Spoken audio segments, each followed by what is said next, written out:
Welcome to No Hack Snacks, a series of short interviews with experimenters, optimizers, marketers, and product builders from all over the world. In this one, I talked to LeBay. You may have heard of him. He's the CEO over at Spiro. Don't forget to subscribe to the channel to get more videos like this in the future.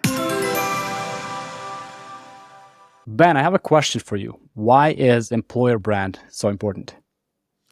I think it allows us to have a system that attracts missionaries and not mercenaries. I'm a huge believer in mission-driven work. So employer brand, this not only getting your brand out there for the services that speak to how you do your product and what ICPs you're attracting. It's like the flip side of the coin. It's the yin to the yang. It's like you also need the people that come in to understand what you're doing. They understand the why. And so that employer brand just is that mechanism that makes everything work, right? And if you do it right, you're pushing out your brand narrative, your strategic narrative for the services or product that you're pushing on, and at the same time, you're allowing people to see what kind of company that you're running, what kind of people you're attracting. It's a little bit different than building in public, right? It's more about the philosophy, your beliefs, your values, and a little bit of how that translates to like the day-to-day, the company, what's going on inside. Yeah. So would you say you're kind of making hiring more inbound than you having to chase people? Yeah, that's a great way to put it. You can use that on the website. What? You can use that on the website. Nice. Yeah. That's a great way to put it. I mean, I think, I lead by following, and I'm following Peplaya for years and years and years. He's led with content and created a nice inbound machine. That's his magic, and that's what we continue to do with the blueprints and all this kind of stuff. And so the inbound machine is what we rely on. And yeah, the employer brand is just an extension of that, of like, Now, what is the worst way for a brand to do employer brand stuff? The worst way to do employer brand stuff? I mean, I would say, that's a good question. I don't really know. I mean, I think that you can, part of me says just to not have your people speak.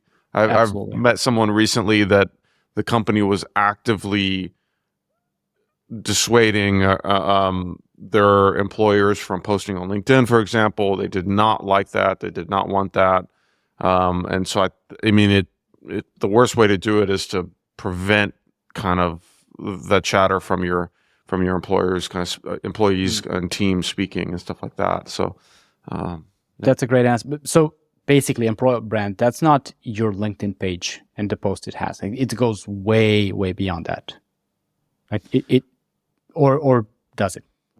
I think it is definitely connected to the channels that you're on, right? And for Spiro, we're primarily in LinkedIn social, right?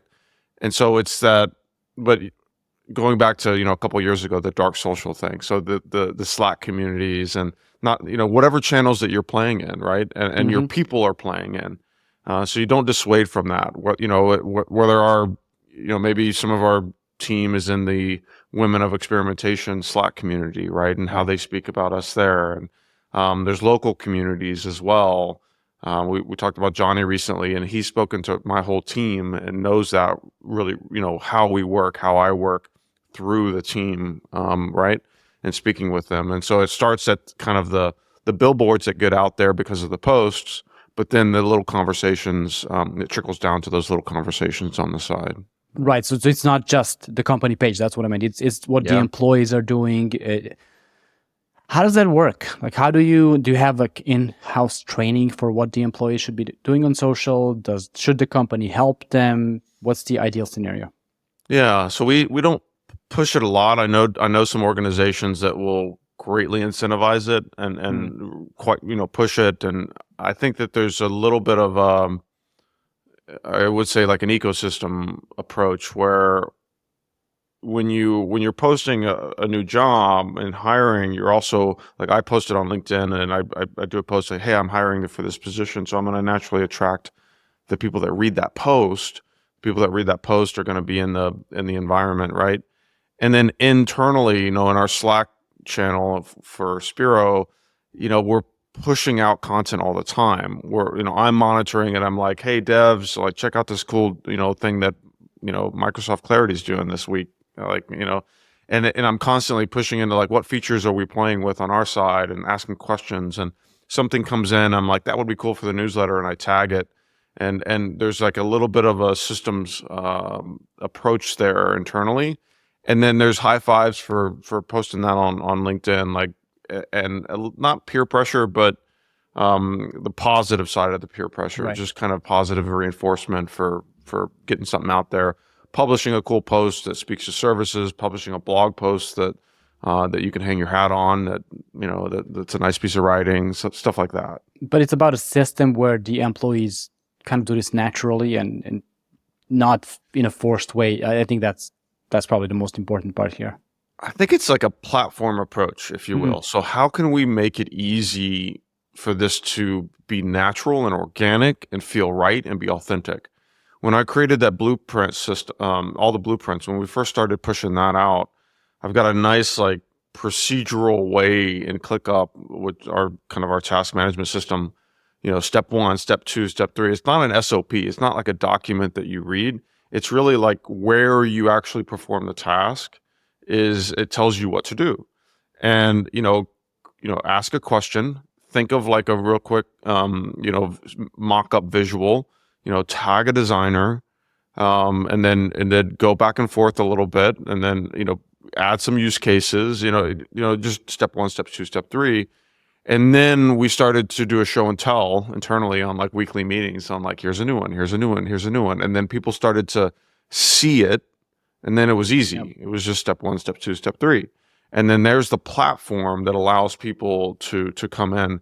Honestly, experimentation should be the same thing. How can we make it insanely easy to test?